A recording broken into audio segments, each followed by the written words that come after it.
Why don't we have a wealth fund? Other countries have wealth funds. We have nothing. We have nothing. We're going to have a sovereign wealth fund, or we can name it something different. I'll talk about it with Mr. Paulson, who's in the audience, and a lot of other friends of mine. And we'll name it something that's appropriate. Perhaps sovereign wealth fund wouldn't be appropriate, but it's going to be the same thing. We'll put tremendous amounts of money through all this money that will be taken in through tariffs and other intelligent things, and we'll have the greatest sovereign wealth fund of them all, and we should have, and that will be used to do things that will be great for our country, including to invest.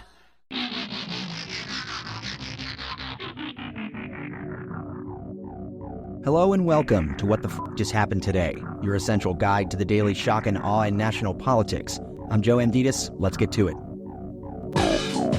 It's Thursday, September 5th, 2024. Welcome to day 1325. Donald Trump's federal criminal election interference case resumed after nearly a year of delays. The case has been on hold since late last year when Trump appealed U.S. District Judge Tanya Chutkan's decision that he is not entitled to presidential immunity from criminal prosecution. Despite two lower courts rejecting Trump's claim of total immunity, the Supreme Court took up the appeal and ruled in July that Trump is entitled to absolute immunity from criminal prosecution for official acts. Last week, Special Counsel Jack Smith charged Trump in a superseding indictment in the case involving an alleged conspiracy to obstruct the results of the 2020 election. The revised indictment kept the same four charges against Trump, but recalibrated the case to adjust to the Supreme Court's ruling that presidents enjoy sweeping immunity from prosecution for any of their official conduct. Today, attorneys on both sides sparred over their proposed paths for how the election interference case against Trump should proceed. Judge Chutkan appeared inclined to give prosecutors a chance to lay out the evidence against Trump within the next few weeks. Trump's attorney, John Lauro, however, pushed back and said this is a sensitive time with the presidential election approaching.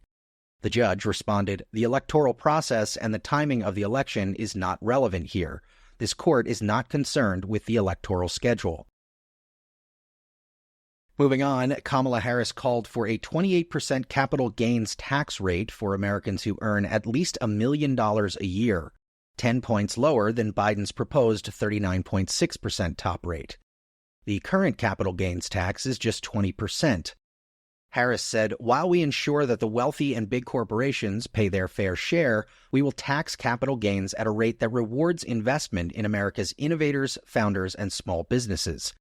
While Trump has not explicitly outlined his position, in 2016 he supported capping capital gains taxes at 20%, and the Heritage Foundation's Project 2025 calls for reducing the capital gains tax to 15%. Meanwhile, Trump pledged to cut the corporate tax rate from 21% down to 15% for companies that make their products in the United States.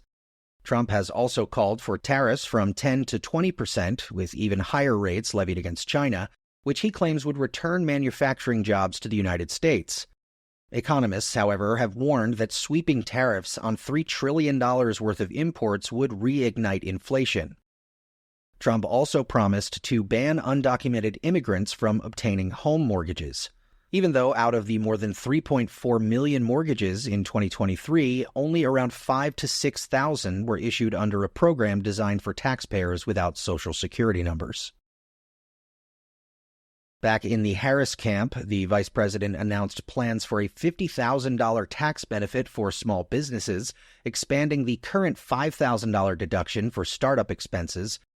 She also proposed developing a standard deduction for small businesses to save owners time when doing taxes, to make it easier to get occupational licenses, and new incentives for state and local governments to make it easier for people to form startups. The plans are part of a goal to spur some 25 million new business applications in her first term, up from the current record of 19 million applications since Joe Biden took office. And back over to the Trump camp, where Trump endorsed Elon Musk's plan for a government efficiency commission to cut federal spending, which would be led by Musk if he has the time.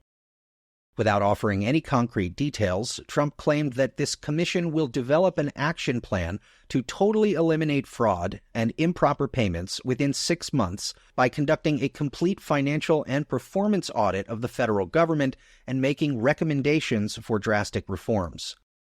Musk, meanwhile, said that he looked forward to serving America if the opportunity arises without pay or a title. It's not clear how Musk would resolve his potential conflicts of interest leading the commission while SpaceX has contracts from the federal government and Tesla has received federal tax credits and other government incentives. Musk recently purchased Twitter for $44 billion in 2022, and the social media company's value has plunged 72% and resulted in $24 billion in paper losses. And finally, Hunter Biden pleaded guilty to 9 charges in the federal tax case against him. The plea deal came after prosecutors objected to his offer earlier in the day to enter what's known as an Alford plea, in which a defendant maintains their innocence but concedes that the prosecution's evidence would likely result in a guilty verdict.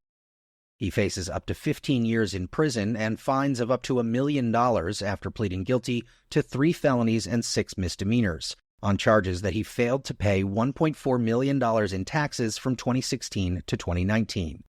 Hunter's sentencing is now in the hands of the judge. Joe Biden, meanwhile, has repeatedly said that he will not pardon Hunter or use his commutation power to reduce a possible prison sentence. That's all for now. You can find the links and sources for all of these stories on the main website. And as always, visit whatthefjusthappenedtoday.com for the latest news and headlines. Until next time, I'm Joe Amditis.